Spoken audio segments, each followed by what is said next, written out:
January 14th, 1945. Hürtgen Forest, Germany. The snow had stopped falling an hour ago, but the silence that replaced it felt worse, heavier, deliberate, full of breath. Corporal Dale Hendricks pressed his back against the shattered stone wall of a farmhouse that no longer had a roof. His fingers were numb. His radio was dead. And somewhere out in the dark, beyond the skeletal tree line, he could hear boots, too many boots, crunching slowly through the frozen underbrush. He was alone. He had been alone for 6 hours, and the Germans were coming. Before we go any further, if stories like this, stories of one man standing against impossible odds, move something inside you, hit that like button, subscribe, and drop a comment telling us where in the world you're watching from tonight. Stories like Dale Hendricks deserve to be heard. Let's make sure they are. The Hürtgen Forest in January 1945 was not a battlefield. It was a graveyard that hadn't finished filling. The trees, dense ancient German pines, had swallowed thousands of soldiers whole since autumn of 1944. The forest stretched over 50 square miles of frost-locked terrain along the German-Belgian border. The Americans called it the Death Factory. They weren't being dramatic. By early 1945, the 9th U.S. Infantry Division had bled through those trees for months.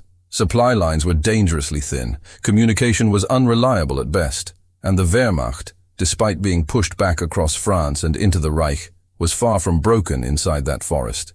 They knew every ridge, every frozen creek bed, every shadow the pines cast at dusk. The forest was their ally in ways no map could fully show. And in January of 1945, they were using every inch of it. Dale Hendricks was 22 years old. He was from Chillicothe, Ohio. He had been in Europe for 7 months, long enough to stop flinching at artillery, long enough to start flinching at silence. He was not a decorated hero. He had never been written up in any report. He was simply a rifleman in C Company, doing the slow, brutal work of pushing east through a forest that seemed to push back.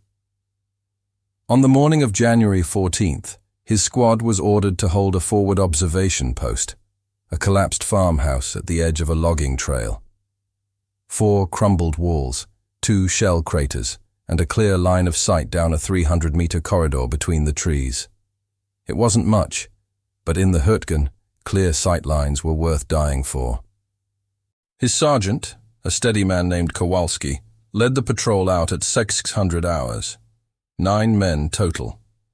Enough to hold the position and get word back if German movement was spotted. The morning was cold. The sky was the color of ash. Nobody spoke much. They had learned, by January, that the forest listened. They reached the farmhouse without incident. Hendricks was assigned the north-facing wall, the best view of the trail below. He settled in, set his M1 Garand across a broken window ledge, and began watching. For 3 hours, nothing happened. Then, just past 0900, the artillery started. Not near them, further east, maybe 2 kilometers back. But it was American artillery being hit. Kowalski got on the radio. What came back through the static changed everything. A German mechanized column had broken through the main line. Squads in the rear were pulling back. C Company was being ordered to consolidate north of the ridge. Kowalski made the calculation every sergeant in every war eventually has to make. He took 7 men and moved north to link up with the company. He left Hendricks at the post. The radio was already dying, battery shot from the cold. But the order was simple. Hold the position. Do not let German scouts report that trail as clear. Help would come within 3 hours. Help did not come within 3 hours. The wind shifted around noon. It came from the east, sharp, metallic, carrying the smell of diesel and something burning. Hendricks had been awake for 11 hours. He had eaten half a ration bar and drunk melted snow from his canteen. His feet had gone from painful to simply absent, the kind of cold that stops hurting because the nerves have given up sending messages. He was considering pulling back on his own when he saw the first German, just one man, a scout in a whitewashed winter coat, moving carefully along the far edge of the tree line. The scout paused, studied the farmhouse from 200 meters out, then signaled back into the forest. Hendricks held his breath. He pressed flat against the interior wall. He did not fire. He counted instead. 1 became 3. 3 became 8. Within 20 minutes, the tree line was alive with movement. German infantry, dressed for winter, moving in tight, disciplined clusters toward the logging trail. This was not a patrol. This was a company-strength advance. He estimated between 80 and 100 men. They were using the trail. They would pass within 50 meters of the farmhouse. And if they passed uncontested, they would be behind American lines by nightfall. He had 1 rifle, 8 clips, 2 grenades, and a dead radio. The irony was sharp. The U.S. Army in 1945 was the most logistically powerful force in human history. American factories produced 47,000 aircraft in 1944 alone. The supply chain feeding the Allied war effort stretched from Detroit to the Rhineland like an industrial artery. Germany refined roughly 5.5 million tons of fuel that same year, while the Allies controlled oil fields producing 10 times that figure. By any measurement of industrial power, the war was already decided. And yet here, in 50 square miles of frozen German forest, 1 American soldier sat behind a broken wall with 8 clips and 2 grenades. The first German scout reached the logging trail at 13:17 hours. Hendricks fired. The shot echoed through the trees like a hammer strike on stone. The scout dropped. The forest exploded with shouted commands. Hendricks rolled left, pressing behind the thicker section of the north wall as return fire chewed through the rubble. Stone chips flew. Dust filled the air. German voices, close, urgent, trained, were already fanning out to flank the farmhouse from both sides. He moved to the east-facing wall, fired twice, moved again, fired once from the south corner. He was not trying to win. He understood that clearly. He was trying to make them believe there were more soldiers inside. Every shot from a different position bought confusion. Confusion bought time. The Germans pulled back, maybe 100 meters. Not far, but they stopped. He could hear their officers in the tree line, patient and methodical, working through the problem. They had dealt with fortified positions before. They would bring up a machine gun. They would suppress the farmhouse and push the flanks. It would take perhaps 20 minutes to organize.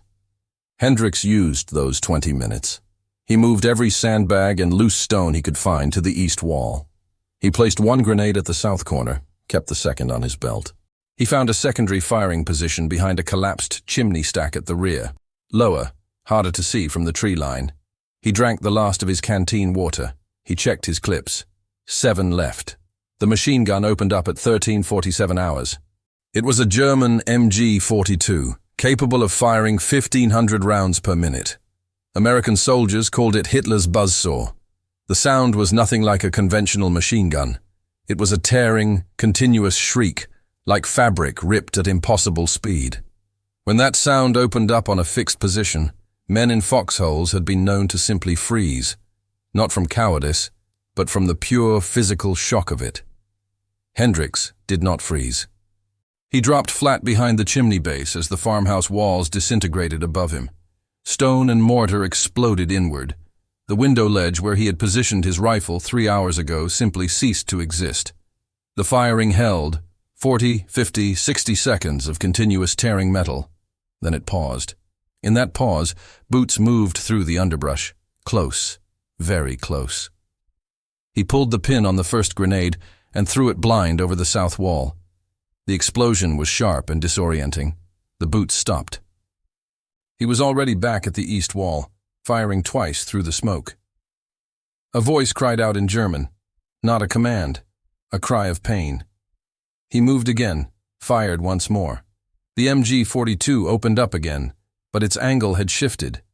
The Germans weren't sure where he was. He had done it again, made them uncertain, made them slow. Snow fell, just a few flakes, light, indifferent, drifting through the pines like ash. The temperature dropped further.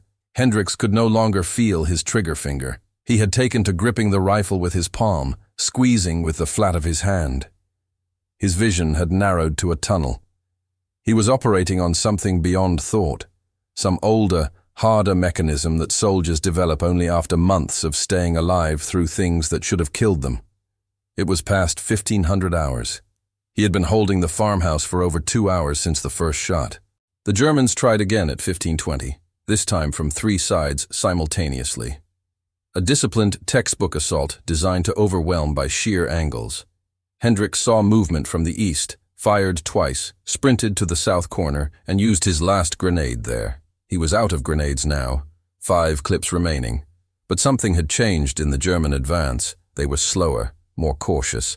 A force of nearly 100 men was being held in place by a farmhouse that should have fallen 40 minutes ago. And in the Wehrmacht's tactical reality of January 1945, lost time was catastrophic. The German army of 1945 was not the army of 1940. It was exhausted, undersupplied, and painfully aware that every delay cost something it could not replace. Germany had lost over 5 million soldiers by that point. Entire panzer divisions sat idle, full of men, empty of diesel, and here, in the Hurtgen, a single American corporal was making that desperation visible. The light faded by 1630. Winter darkness in that forest came early and completely. The pines swallowed what remained of the grey January sky. The temperature fell below -10 Celsius. Hendricks could no longer feel his left hand. Frozen blood from a shrapnel cut above his eye had sealed one side of his face. He had not noticed it happening. He was now fighting in near total darkness, firing at muzzle flashes. The Germans had set a perimeter, close enough to contain the farmhouse, far enough to avoid his fire. They were waiting him out. They knew one man could not hold forever. They were right, but they were also wrong. Because while they waited, the American line to the north was consolidating. Kowalski had reached the company and reported Hendricks' position. At 1730, a relief patrol of 11 men was already moving south through the forest under covering darkness. Hendricks did not know this. He had no way of knowing. He fired at a muzzle flash to the east, moved, fired again to the south. The return fire was heavier now, more erratic, less precise, less disciplined. The Germans were cold too. Cold does not discriminate between armies. After 6 hours in the Hurtgen at -10, German infantry were fighting their fingers and their focus as much as they were fighting one American rifleman. At 18:02 hours, Hendricks heard something that stopped his blood. Not gunfire, not voices. Boots, American boots, moving fast and low from the north with the specific rhythm of men who had been told to hurry. He pressed flat against the chimney and did not fire, counting seconds, listening for the cadence. Then came the call sign, low and quick through the darkness. Charlie. 6. Charlie. 6. Hendricks exhaled for the first time in what felt like hours. The patrol came through the north wall breach at 18:07 hours. Kowalski was with them. He found Hendricks behind the chimney base, rifle up, 2 clips remaining, one hand completely black from frostbite. The farmhouse was unrecognizable. Every wall was cratered. The floor was a carpet of spent casings and broken stone. In the tree line to the north, the Germans were already pulling back. The arrival of the patrol had been enough. 100 men, 6 hours, 1 soldier. By the time the German column rerouted south to find another crossing, C Company had fully consolidated the ridge. The breakthrough their officers had counted on never happened. A gap in the American line, the kind that in late-war Europe could unravel an entire flank, had been held shut by a 22-year-old from Ohio with a rifle and a refusal to move. Kowalski's after-action report the next morning was military in every sense, dry, numbered, stripped of drama. 1 forward observation post, contact with estimated enemy company strength, position held until relief arrived, 1 friendly casualty. Dale Hendricks was mentioned by name. Nothing more. There was no ceremony, no medal pinned before photographers.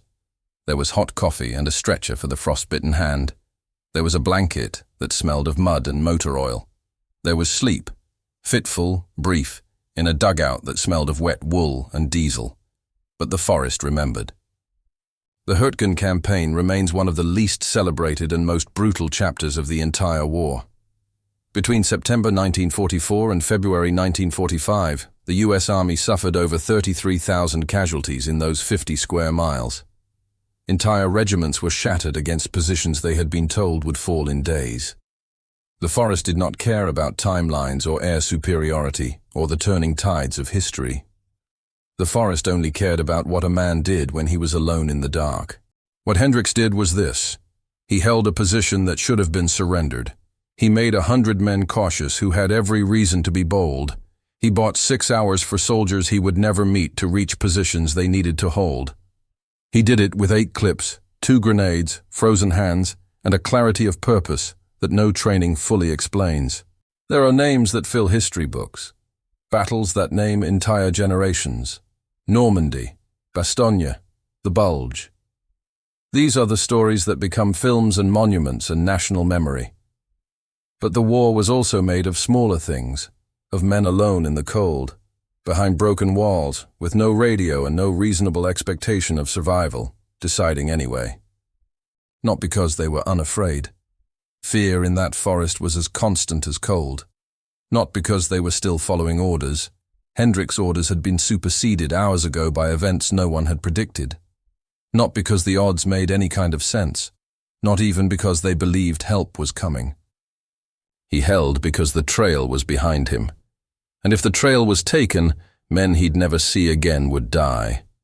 That is not the logic of a hero. That is the logic of a soldier who has been in the forest long enough to understand what it takes, and what it is possible, against everything, to refuse to give. The sound of boots in the darkness, the click of a clip into a cold receiver, the long-held breath before the shot. Somewhere in the Hurtgen, the trees still stand, ancient, dense, indifferent. They remember nothing and tell no stories. But the silence between them, on a frozen January night, holds something still. The echo of a rifle, the crunch of boots pulling back, and the exhale of one man who simply decided that tonight, this ground was his. He never let it go.